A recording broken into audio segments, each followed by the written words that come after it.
بسم الله الرحمن الرحيم تبارك الذي بيده الملك وهو على كل شيء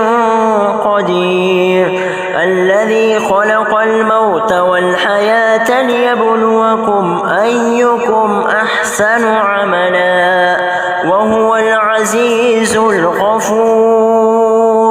الذي خلق 7 سماوات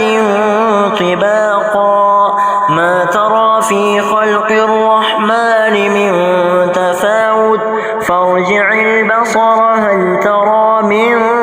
فطور ثم ارجع البصر كرتين ينقلب إليك البصر خاسئا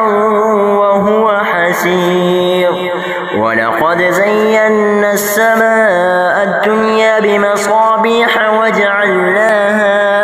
وجعلناها رجوما للشياطين وأعتدنا لهم عذاب السعير وللذين كفروا بربهم عذاب جهنم وبئس المصير إذا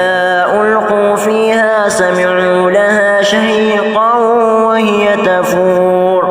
تكاد تميز من الغيظ كلما ألقي فيها فوج سألهم خزنتها ألم يأتكم نذير قالوا بلى قد جاءنا نذير فكذبنا وقلنا ما نزل الله من شيء إن أنتم إلا في ضلال